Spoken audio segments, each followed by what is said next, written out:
Hey everyone, welcome to another episode of Connections by Talent Store. My name is Arun Nagraja. I'm the founder of Talent Store, and today we have Yogesh Agiwal, founder of Crossover Leadership Journeys, and he's calling in all the way from India. So, Crossover is really one of our few international providers on Talent Store, and I'm really excited to be speaking to you, Yogesh. Welcome.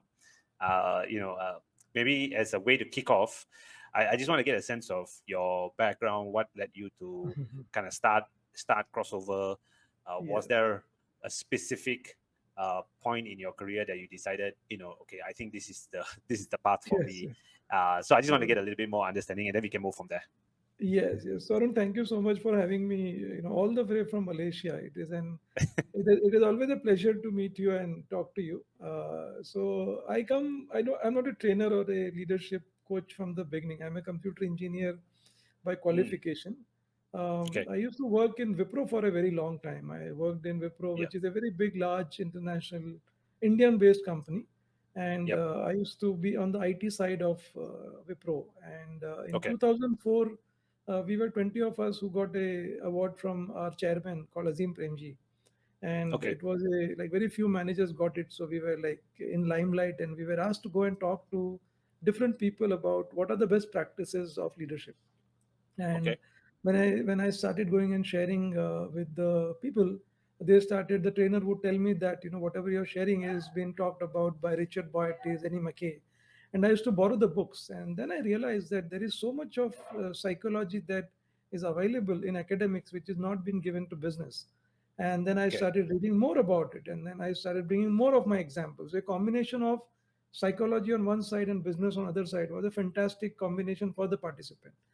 And I Right. started doing that, and then I got the award again from Premji in 2006, and which Oh, was like nice. nobody had got it twice at that time. So then, they asked me to do a podcast like this, a video with, and then it was shown to a lot of employees, and I became a very popular leader who would, talk about psychology and business together. Meaning, how can you use that to, work with your clients, with your team members, with your other Okay. colleagues in the organization. So in 2009, our head of HR said that, we have seen you for so many years, so why don't you come and join the leadership department? And I said that, giving a lecture is easy, but, running a department would need a lot of like, credentials and your Yeah. certification. And that is where my journey started formally in 2009. And I Mhm. started getting certified on, various certification like Franklin Covey, Okay. DDI, Crestcom, and I Yep. did that for 7 years. And since I came from a business background, I would never do a program that didn't add a business impact. So I Okay. would, go and talk to my, colleagues, business colleagues who were with me earlier to, tell me about your business challenge, and I'll do a program to help you with that. Whether it is a customer satisfaction issue, it's a attrition issue, it's an engagement issue, you tell me. And I Okay. did that for 7 years, and it was fantastic. We could see the business results, and we would never do a one-day program. We would always do a longer intervention where people, uh, Yeah. learn in the classroom, but go and apply it in real life. And Mm. after that 7 years at Wipro, I had like been with Wipro for 15 years. Kids had grown up also, and I really didn't had a major need to go and work somewhere. So I said, Okay. if I can take this experience to outside it, Wipro, it can be so advantageous, to the market. Yeah. Today I'm glad that Yep. we are talking to Talent Store, because we could now take whatever I was doing first in Wipro to India, now India to some other countries, and we're already doing in many other countries. So that was my big inspiration of really, Yeah. bringing that business aligned leadership development across, different domains, different sectors, different levels in India. My second question is really like, you spent pretty much your entire professional career in Wipro. Um, Yes.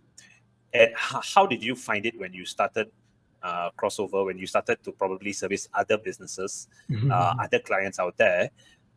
Was it easy for you to understand their context because you were so involved in one industry, one organization for so long, Yes. right?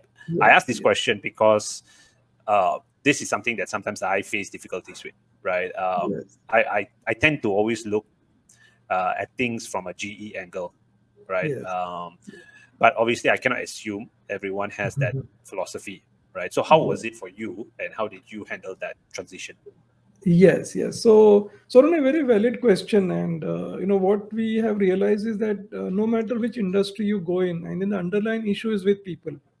Yep. And so what we usually go is to look at the culture side of the organization, meaning how is uh, the organization organized in terms of what is the leadership, how long have Mm. they been in the business, what is the Okay. current interaction with the leadership with the people, what are the current initiatives that have been running in the organization, what have they done in the past. So we essentially don't quickly start off any program. And I would Yeah. say that at least, like today morning, I was with a client in Kerala. We've been discussing with them for 4 months, and they are very excited to start the program, and we are not starting. We are saying that we still want to know more, and they are saying no, start the program. And today, after 4 months, what they came to us with the program is actually not required, in the sense Yeah. it is more of a process issue. So the point is that we spend a lot of time in understanding their world, and Mm. with a nice psychological base. So once we get to know, and then we start systematically doing a pilot program with a certain level, Yeah. because one of the other thing that we found is going to be helpful is not doing too many things at the same time in the beginning. Yeah, Right. because human beings in general have their own way of thinking, right? And they get more inspired by their colleague rather than by somebody outside from crossover. So what we Sure. say is that let the participant experience it, let them try for some things, and then let them go and tell the other colleagues that, oh, that was a good program. Why don't you go and Right. say, talk to Arun and get crossover to come Yeah. and do the next batch for them. So Yeah. it is, in nutshell, Arun, it's about spending time with the organization's leadership, Right. which I feel that most training companies don't spend enough time. They very quickly go and start delivering programs, and maybe Yeah. they do a wrong program, and then the participant goes back and tell others that, oh, that program wasn't effective, and nobody wants to come back again. Yeah, so it's Exactly. worth I, investing your time in the beginning. Yeah. uh, I'm very curious to understand the training or the learning and development space in India, right? I think a lot of our audience that is probably watching this is from Malaysia and at least from Southeast Asia. How do you think uh, it differs? I don't. I'm not so sure if you know a lot of the context about L&D in this part of the world, but how has it evolved in India? Like over the years, when you were in Wipro to today, like has there been very big shifts in the industry? So one thing, Arun, I am observing is that over last maybe 5 to 7 years, predominantly companies are realizing that it's good to develop people internally rather than hiring from outside as much as possible. Okay. So because the cost of hiring a wrong candidate or the loss of Yeah. the existing candidate who has the culture fit is a Yep. big loss to the organization. So I am seeing a big shift in the Okay. investment in the Indian companies. The mindset of and the second thing I am seeing in the Indian landscape is that lots of companies who are Indian companies are now establishing their offices across the world. So we are going different places. Yeah. On the other hand, there are companies outside India who are establishing offices in India. So it's Okay. like a both way. So companies Yeah. are realizing that.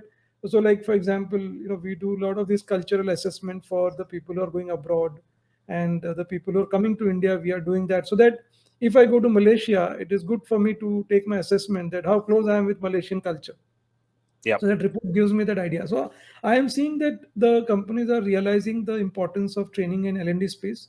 And Mm. also, what one more thing I am seeing is that L&D is getting very closer to the business now, Okay. compared to maybe 7 years ago, where I think L&D would keep doing their stuff and business would sometimes just nominate and they will send people. But now I am seeing that L&D is wanting to talk to business more and Sure. ask them, what are some of your challenges that you want us to address. So there's Yeah. two things I'm seeing as a big shift in last 7 years. What we have Sure. done at Crossover, Arun, is that the way we have solved the problem is that instead of we going and telling the customer that you tell us what you need and we'll come back to you with a design, we Yeah. tell them that we have this 4 level programs, one for the senior leadership, one for the mid level, one for the front line, and one for the campus hires. And for Okay. each level, we have, with our experience, said that what are the competencies of that level. So for example, Mm. at a senior leadership, you need to know about change management, you need to know about Yep. strategy, you need to know about decision making. So we have put a 6 months program for that.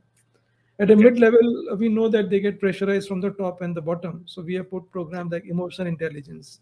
How do you use communication as a source of motivation to people? How well are you organized to give your time to the senior management and the next level people? For Yeah. the front line, we have put things like ownership and accountability, performing with productivity. So what Mm. happens with this approach, Arun, is the moment I show them this 4 programs of six months each, the person starts to think in a very systematic manner. They start seeing that, Mm. oh, this is nice. I think if I do this at the bare minimum, I'll have better quality people.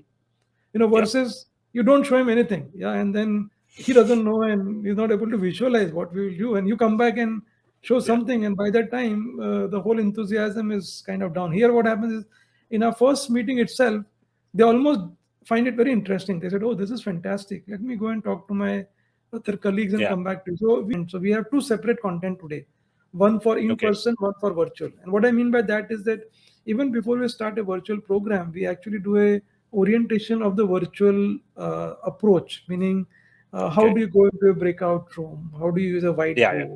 whiteboard, so Yeah. we are like using so many things, elements, so that people are very clear about it, yeah. And then Okay. each program is designed in such a way that the people get a chance to, like in a virtual mode, though you don't experience that there is anything they're missing of in person.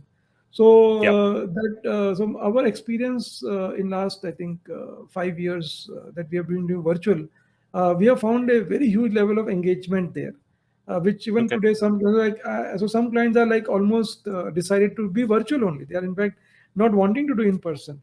Yeah, so which is a very Right. good thing for us, because that gives us leverage to go across Yep. the tap Definitely. of facilitators.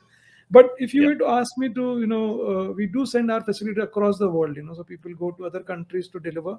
So it's absolute Sure. no problem. Malaysia is like not very far from India. We just like Yeah. 3-4 hours to be there. Yeah. So in fact, if I go from Hyderabad to Delhi, it's 2 hours 40 minutes.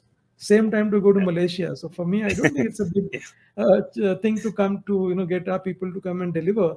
But I True. think we should tell our Malaysian clients to try one virtual session with us and see it for No. No. No. themselves. Definitely. Yeah.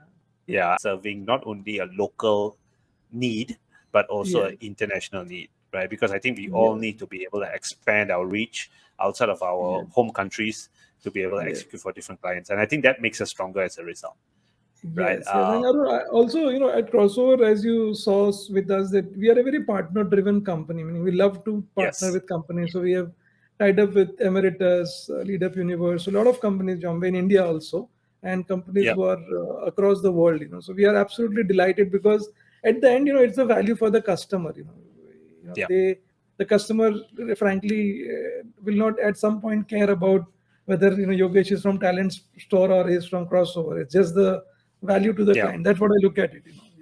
Yeah, exactly. Yeah. I couldn't agree more. So thank you so much, Yogesh, for the time today, taking this podcast with us.